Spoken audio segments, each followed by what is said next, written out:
High বন্ধুরা, আজকে রথযাত্রা। আজকে আমরা যাচ্ছি মাহেশের মন্দিরে। হাই বন্ধুরা, আমরা এখন টিটাগড় স্টেশনে এসে গেছি। এখান থেকে আমরা টোটো ধরবো, টোটো করে এবার যাবো।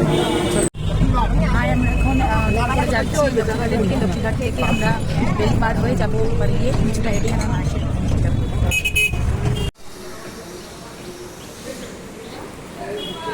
কত করে, কটায় বললো? লক্ষ্মীঘাট থেকে আমরা দুটো টিকিট কেটে নিয়ে আমরা চলে গেলাম লঞ্চে ওঠার জন্য। আর টিকিট ভাড়া নিয়েছিল দুজনের 8 টাকা করে, 12 টাকা। দেখুন বন্ধুরা, আমরা এখন যাচ্ছি লক্ষ্মীঘাট থেকে। আমরা লঞ্চে ওপরে যাব, ফেরি পার হয়ে ওপারেই আছে মাহেশের রথ, মানে রথের মন্দির। তো দেখুন চারিদিকটা কি সুন্দর লাগছে। এখন আমি দাঁড়িয়ে আছি লক্ষ্মীঘাটের এখানে। এখান থেকে আমাদের লঞ্চের জন্য ওয়েট করছি এবং পার হয়ে এবারে আমরা যাব। এই আমরা লক্ষ্মীঘাট থেকে মাহেশের রথের জন্য ঘাটে এসে পৌঁছালাম। এখান থেকে আমরা চলে যাব মন্দিরের পরিদর্শনে। তো এখান থেকে কিছুটা হাঁটলেই আমরা মন্দির পেয়ে যাব। চলুন এবার মন্দিরে যাওয়া যাক। এই আমরা এখন হেঁটে হেঁটে যাচ্ছি। আপনারা চাইলে টোটো করেও আসতে পারেন।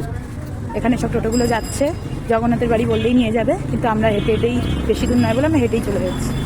আমরা এবার জিটি রোডে এসে পৌঁছেছি এবং এই দূরের যে তোরণটা দেখতে পাচ্ছেন ওখানেই আমাদের মাহেশের মন্দির।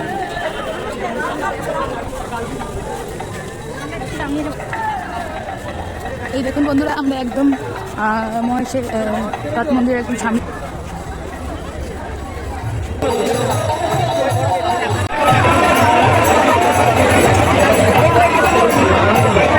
আর বন্ধুরা, আমরা এখন আছি মাহেশের জগন্নাথ মন্দিরে এবং আমরা এখানে পুজো দিতে এসেছিলাম, আমি আর আমার বন্ধু।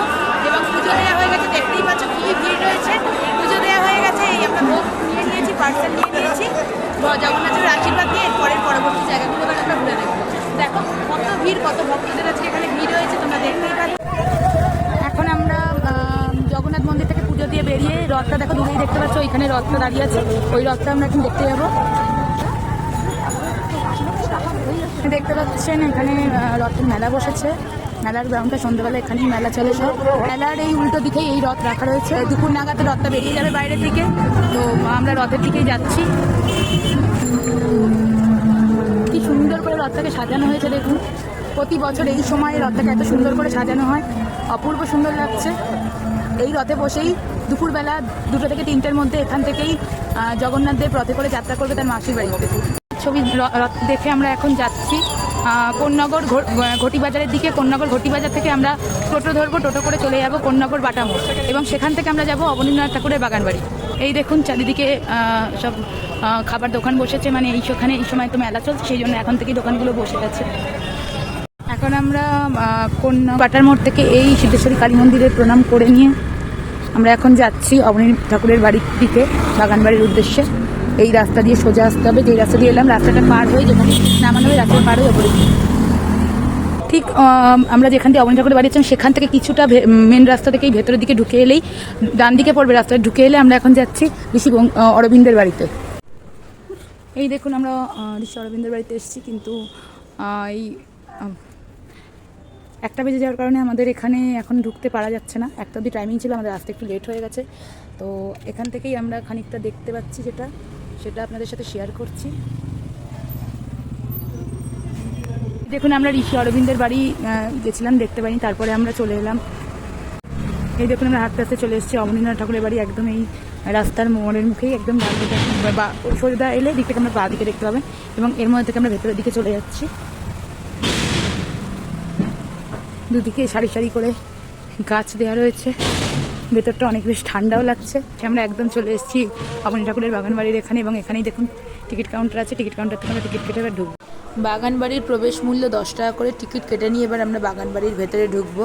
দেখেই বাইরে থেকে খুব সুন্দর লাগছে, গাছগাছালিতে ভরা। এই দেখুন আমরা ঢুকছি এবার টিকিট কেটে নিয়ে অবনীন্দ্রনাথ ঠাকুরের বাড়ির ভেতরে জায়গাটা ঢুকতে ঢুকতেই বেশ সুন্দর লাগছে।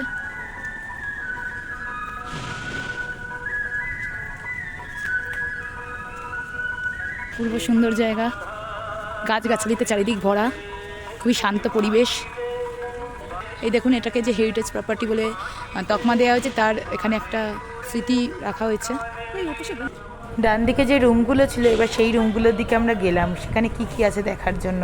তো পরপর কয়েকটি রুম দেখার পরে আমরা দেখলাম সামনের দিকে একটি লাইব্রেরি আছে, সেই লাইব্রেরির ভেতরে ঢুকলাম এবং লাইব্রেরিটি খুব ছোট্ট হলেও খুব সুন্দর করে অ্যারেঞ্জ করে গুছিয়ে রাখা আছে বইপত্রগুলি। এখন আমরা একটা করে বারান্দাতে ঘুরছি, ভেতরটায় বেশ শান্ত পরিবেশ, ঠান্ডা, এতটা বাইরে রোদ, ভেতরটায় কিন্তু গাছগাছালির ছাওয়াতে বেশ ঠান্ডা লাগছে।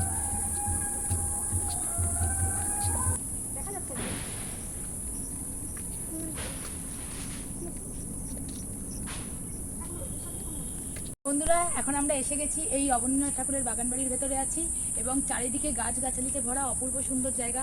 বাইরে এতক্ষণ রোদে ঘুরতে ঘুরতে আমরা ক্লান্ত হয়ে পড়েছিলাম, তাই এখানে এসে একটু রেস্টও নিচ্ছি আর অপূর্ব সুন্দরী শোভা অনুভব করছি।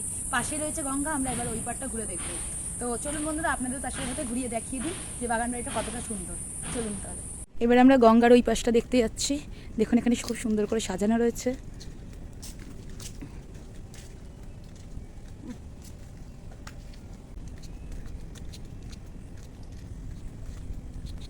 এই দেখুন কি সুন্দর একটা দোলনা রয়েছে। এই দেখুন ওই দূরে দেখা যাচ্ছে, দেখুন গঙ্গা একদম এই বাগান বাড়ির ঠিক পাশে। একটু বিকালের দিক করে এই জায়গাতে এসে কিন্তু জায়গাটা খুবই সুন্দর, বসে গল্প করার জন্য একসাথে, এবং এছাড়া যদি একটু রেস্ট নেওয়ার জন্য যদি আসতে চান, ঘুরে দেখে একটু রেস্ট নিয়েও যেতে পারেন এই জায়গাটা। দেখুন এখানে কিছু বসার চেয়ারও রয়েছে, সবাই এখানে বসে আছে।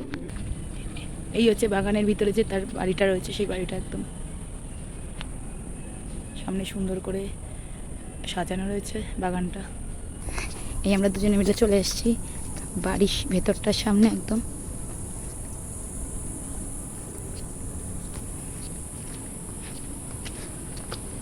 ভেতরের দিকে ঢুকছি। জানলার বাইরে থেকে পুরো বাইরের দৃশ্যটা খুব সুন্দরভাবে দেখা যাচ্ছে।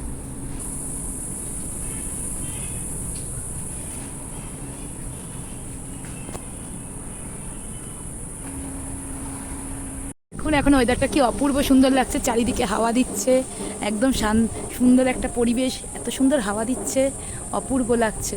গঙ্গার পাড়ের ওই দিকটাতে যাচ্ছে, যে একটা গঙ্গা রয়েছে, তো এই জায়গাটাও অপূর্ব সুন্দর লাগছে। সামনেই গঙ্গা, আর এখন দিচ্ছে খুব সুন্দর হাওয়া, ওয়েদারটা দারুণ রয়েছে, এখন রোদ একদমই নেই।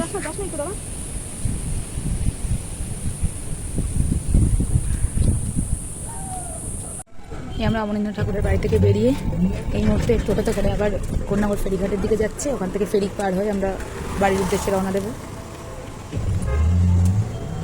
এই এখন আমরা কন্যাগর ফেরিঘাটে এসে গেছি, এই টিকিট কেটে নিয়েছি। এবার আমরা ফেরিঘাটের দিকে যাচ্ছি, টিকিট ভাড়া হচ্ছে 8 টাকা করে। টিকিট কেটে নিয়ে এখন আমরা লঞ্চে উঠবো, সেই দিকেই যাচ্ছি। এই দেখুন কন্যাগর ফেরিঘাটে আমরা এসে গেছি। এই মুহূর্তে এখনও আমাদের লঞ্চ এসে পৌঁছায়নি, তাই আমরা এখন এখানে ওয়েট করছি কিছুক্ষণ ধরে।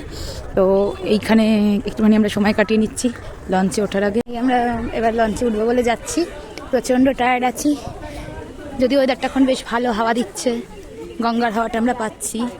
তো এই কন্যাগর ফেরিঘাট থেকে আমরা ফেরি পার হয়ে চলে যাব পানিহাটি ঘাটে, সেখান থেকে টোটো করে আবার আমরা পৌঁছে যাব সোদপুর স্টেশন, এবং সেখান থেকে আমাদের বাড়ির দিকে ট্রেনে করে পৌঁছাবো।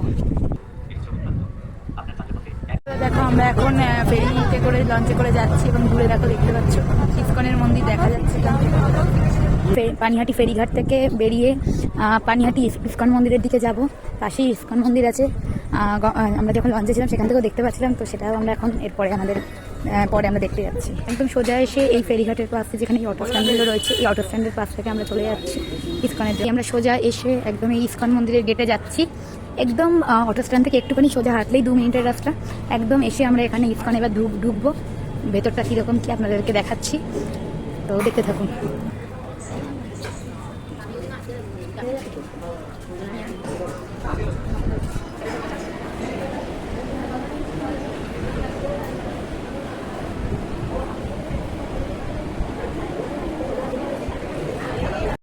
ইসকনের মন্দির থেকে বেরিয়ে এবার আমরা বাড়ির দিকে রওনা দিলাম। এরকম আরও সুন্দর সুন্দর ওয়ান ডে আউটিংয়ের প্ল্যানের ব্যাপারে জানতে হলে আমার চ্যানেলে চোখ রাখুন, লাইক, কমেন্ট, সাবস্ক্রাইব করুন।